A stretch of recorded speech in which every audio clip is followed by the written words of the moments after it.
this press briefing after the 4th Federal Executive Council meeting for the year. I have with me the Honorable Minister of Health and Social Welfare.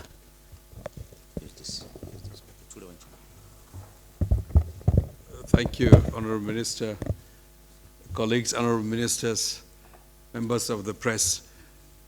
Today, Federal Executive Council considered two memos related to the health and social welfare sector. In line with the President's aspiration to ensure that Nigerians get access to quality health services that they can afford, and for which we'll be making steady progress, FEC approved a contract of 10,299,000,000 naira for various products that are linked to enhancing the accessibility and affordability of health commodities, health services by Nigerians. The first category was the third-line antiretroviral drugs. A few weeks ago, we approved the first-line antiretroviral drugs. The second and third line, for those who are resistant, Nigeria is putting forth resources, almost 997 million naira worth of contract to procure the third-line antiretroviral drugs for those who are HIV infected. I believe you will understand the importance of this given the changes in the global health financing and moving towards more of domestic financing to allow Nigerians to continue on treatment that they require. The second category is the procurement that was approved for locally manufactured diagnostic kits for diabetes. Diabetes is a major issue in our country. It's among the fastest growing segment. We have lots of our population suffering from diabetes, and some are not even aware they have diabetes. In addition, we're having a local company for the first time, one of the first in the continent, who will manufacture these diagnostic test kits in Nigeria. This is a company based out in Lagos, which we had commissioned. It's a private company, but it's manufacturing here in Nigeria. So government is procuring the diagnostic kits, the on-point blood glucose monitoring system that is manufactured here in Nigeria. This is bringing to life the effort to unlock the healthcare value chain by encouraging local manufacturers. So federal government is procuring 2 billion naira worth of those diagnostic kits out of this total amount that I had mentioned. There will also be, in addition, point of the blood glucose monitoring devices, but anybody who has diabetes will know that they will have to monitor over time. So the devices are also being procured and they will be distributed. The health workers will be trained through primary health care centers and other facilities, and those commodities we believe will bring relief to many Nigerians who are poor and vulnerable and cannot otherwise afford it.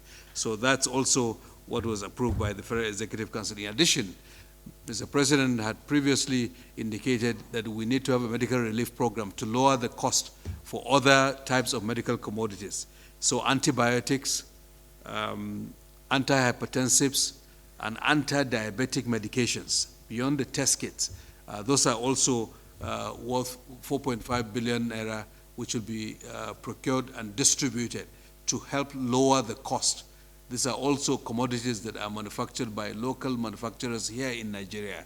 So we are beginning to pull the demand and patronize our local manufacturers. So that's one category of the approvals that the FEC did. The second approval was with one of our largest teaching hospitals.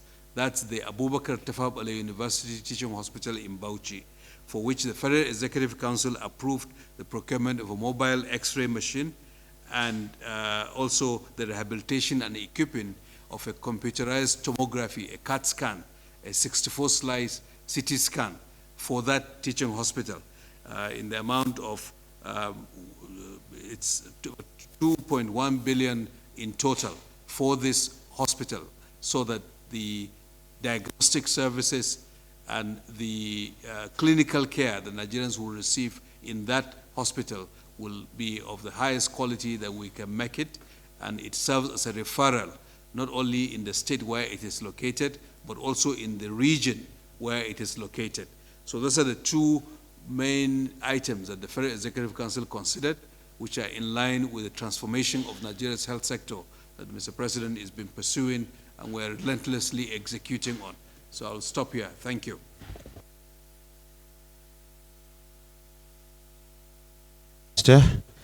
Again, the Honorable Minister of Works, your regular guest here, has so many memos presented in Council today and will take you through them. Honorable Minister. Thank you. I'm together with my brother, the Honorable Minister of Work States, Right Honorable Goronyo. So we present, let you know what we got approved in FEC. There are 13 of them. I think the first one is, rescoping and variation for rehabilitation of Akalari Fukuk Road in Bauchi State. We got approval to review the project and to phase it for completion period of 6 months for phase 1. And the total cost of phase 1 is 11.278 billion. And so the second one is review and rescoping of Uturu Isukuato Akara Road in Abia State. And so we got review the contract to be phased, phase 1 and 2. So phase 1 is to be completed within 6 months in line with available fund for a contract period of 5.926 billion. And then we also have the big one. And the big one is fresh contract. And it is the construction of route from Zaria, Hunkui, to Kolomani, Dambali, Maraba, Kanya, Subawa, Kasa, which is in Kaduna and the Katsina State. So the total contract sum is 198 billion in favor of Modakat Nigeria Limited for a construction period of 36 months.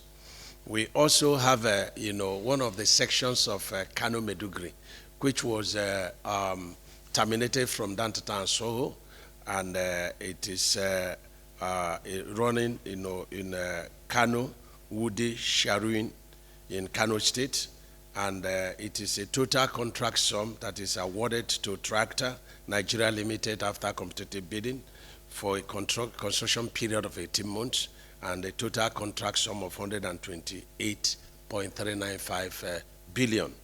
And the last one there is a 57-kilometer Bagudu Road in Kebbi State, and it is a sum of 2.645 billion, which is what is in the budget, so that we use it to protect the ongoing,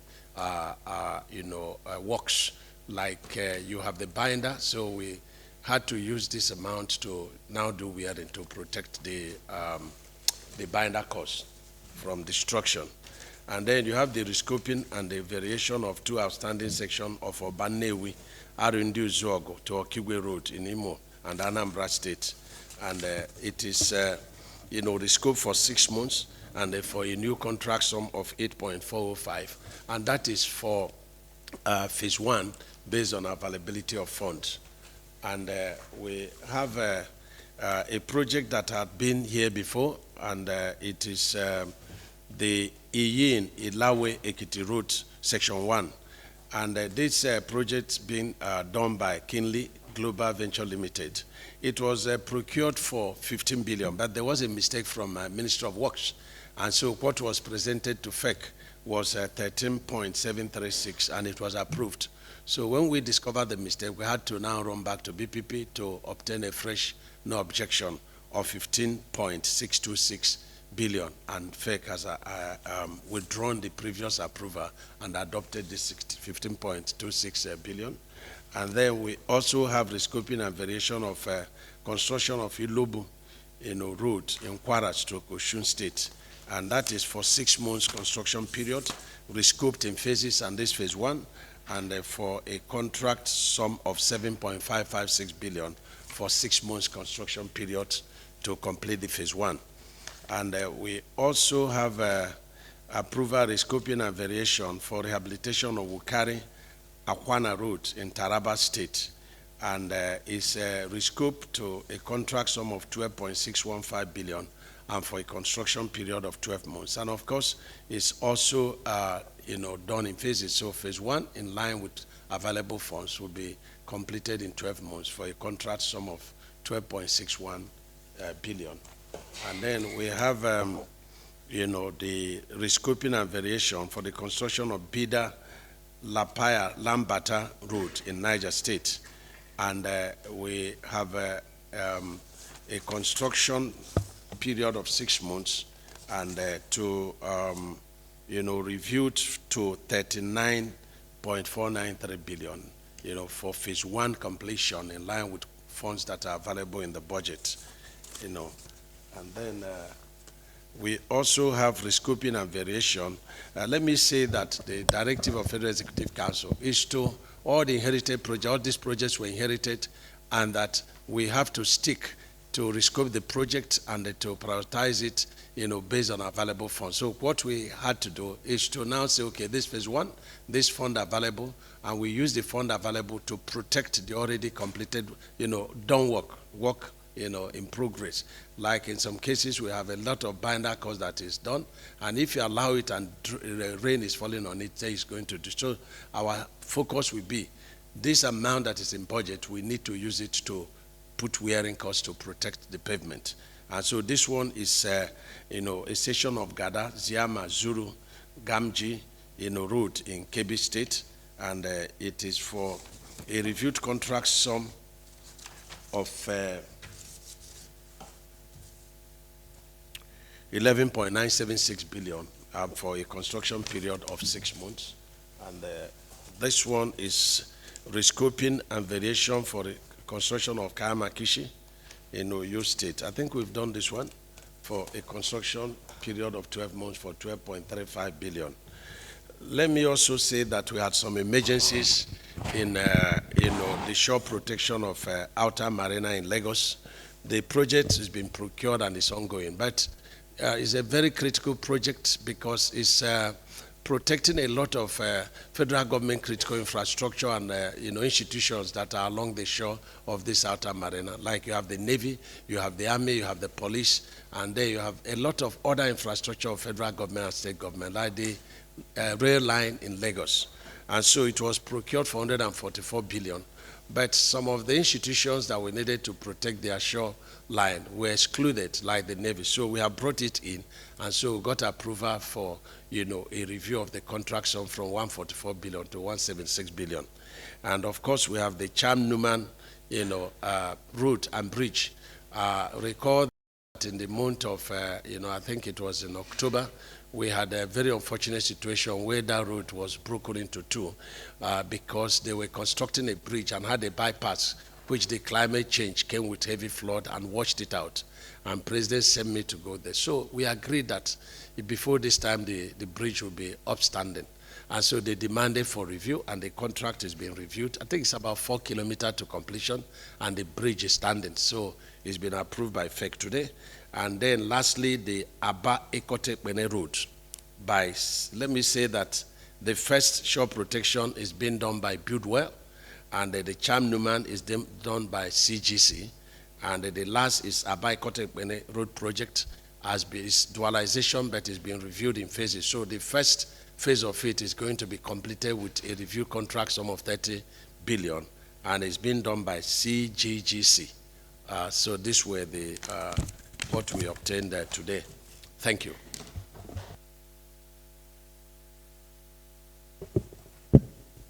Thank you, Honorable Minister. Before I go to our traditional question and answer session, it's important for us to also put at a very important consideration by the Federal Executive Council today about memos related to contracts coming to Federal Executive Council.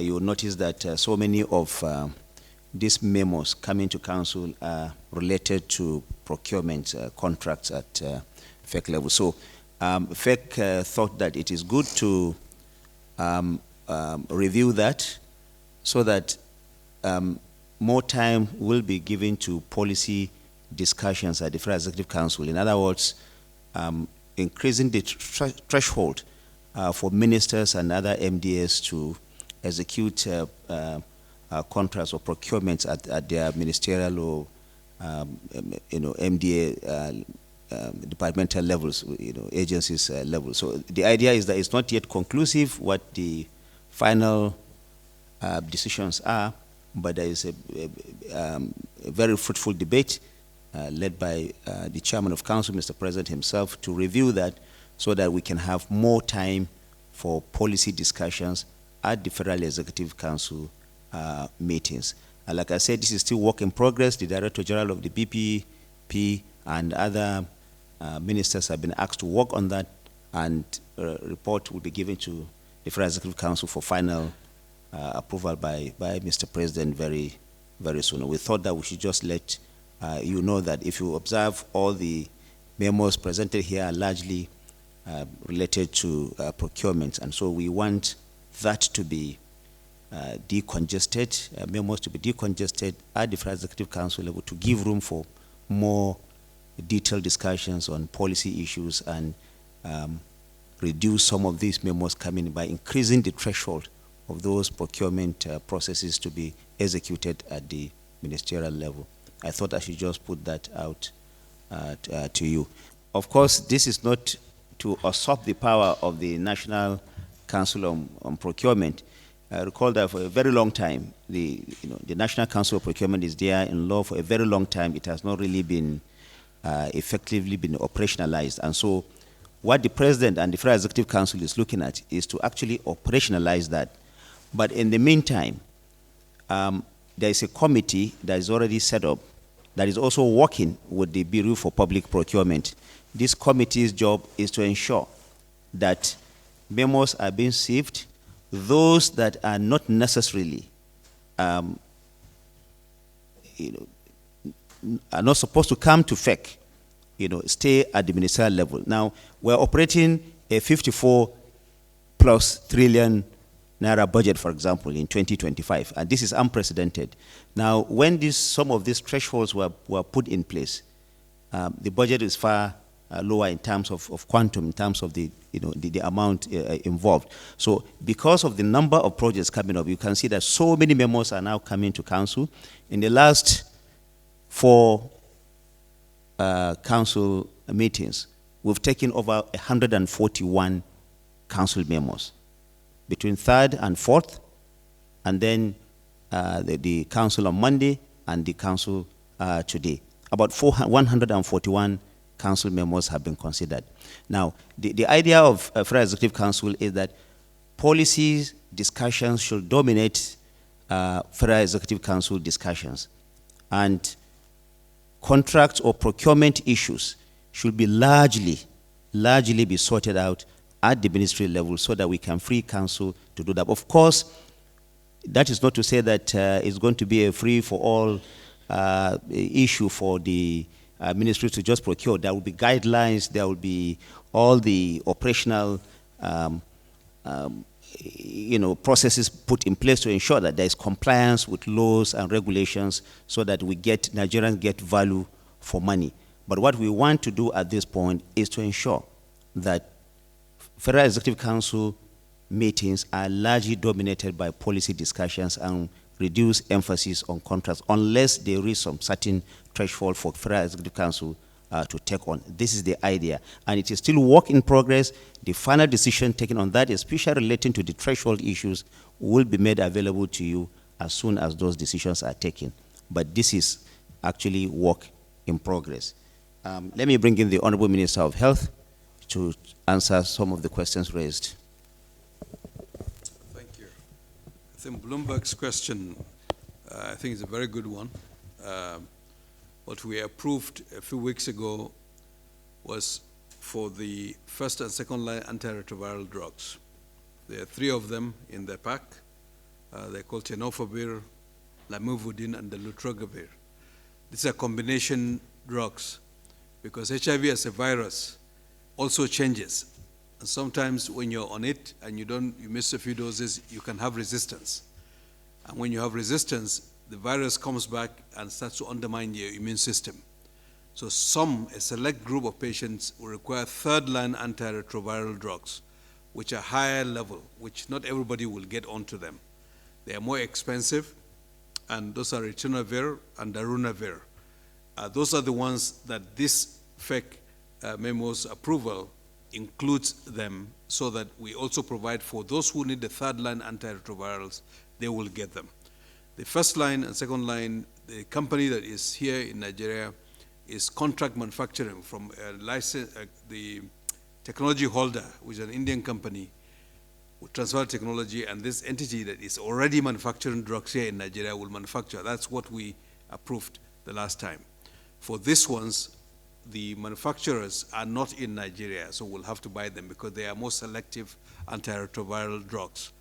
But going forward, given the implications of the change in the global financing policy and the fact that we are stepping up using our domestic resources, government in 2025, we've had the approval to proceed with some of those medications for HIV, for TB, for malaria, and we'll prioritize those companies that are going to come and manufacture in Nigeria, even if at the moment they are not.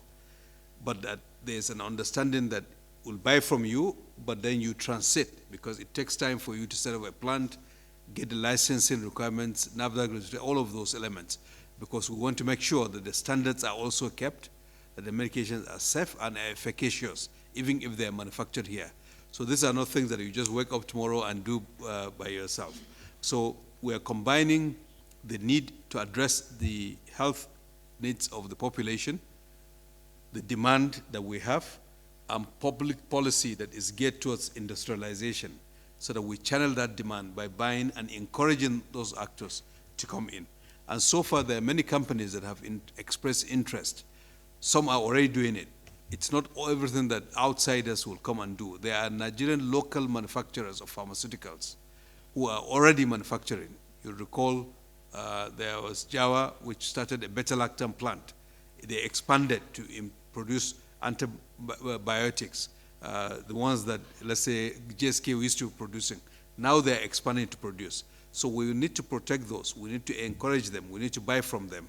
For those that we don't have manufacturers here, or the manufacturers don't have the capacity, if there are others that are coming, whether they're from India, whether from China, whether from Brazil, because there are Brazilian companies that are actually gearing up to come.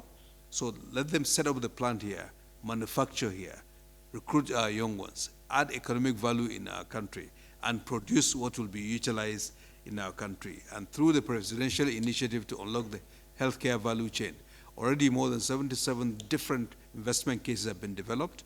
And working in the Ministry of Industry, Trade and Investments, we are seeing steady progress in that direction, including medical textiles, diagnostic kits. The company that we're buying, the glucose monitoring, is the first in sub-Saharan Africa to manufacture locally the blood glucose test kits. It is a company in Lagos which we unveiled, but without us buying from them, they would not be able to sustain or deal with the competition that may be coming from other places. So we need to make that balance, and that's why we're channeling some of the government's resources to encourage the domestic manufacturers where they exist, and where they don't exist, encourage others to come and manufacture here, and so that we can distribute to Nigerians. And on the question of what does this pooled procurement of commodities that will be distributed to Nigerians mean? It's a relief program. As you can imagine, the quantum of resource is 4.5 billion. That's to buy antibiotics, antihypertensives, anti-diabetic drugs. And for a country of 230 million, where a large proportion of adults have hypertension and diabetes, government cannot buy for everyone and distribute free. The question is, who are the poorest and most vulnerable that go to primary healthcare centers and our hospitals cannot afford it? And it's a relief program, thanks to the empathy of Mr. President on the challenges that Nigerians are facing and his desire to lower the cost of pharmaceutical for those who cannot afford it. So this relief program will provide a subsidy for those commodities which will be delivered in those facilities. Those facilities cannot charge the population for those. In 2025, we're going to expand that through a medical relief program, which will be structured and much more broadly. This is out of the 2024 budget that started it, and we've seen the benefit, because there are many people who skip their antihypertensive drugs or anti-diabetic drugs because they've run out and they're struggling to get the resources. Now, government is stepping up to see how can we bring relief to them in a targeted way. As we move to the next phase, those that will be brought under the medical relief program will be branded as well, because one of the issues is leakages, diversions, because if President Tinubu was approved and government has provided, what prevents some health worker diverting it? So we're putting eyes to ensure that, in fact, those who are poor, vulnerable, first we attend to them. We want to build a country where we are our brother and sister's keeper, and that differentiated level. There are others whose medications can be covered by health insurance, for instance. There are some who can cover from out-of-pocket payments. But these generic medications, we want to be sure that no Nigerian will face the challenge of a choice between whether I eat food or whether I buy my anti-diabetic medication. So we are taking, you might call, initial steps on a path to bring further relief to Nigerians, among other retinue of interventions that federal government is making to ensure that the well-being of Nigerian person is protected, is enhanced as much as we can within the limits of the resources that we have.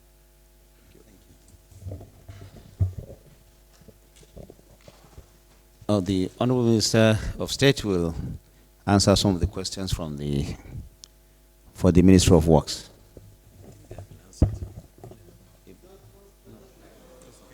No question? So thank you very much. Gentlemen of the press, thank you for keeping a date with us each time we're here. We thank you for the work you do. Like I said, please report responsibly, patriotically, in the interest of our country. Thank you very much.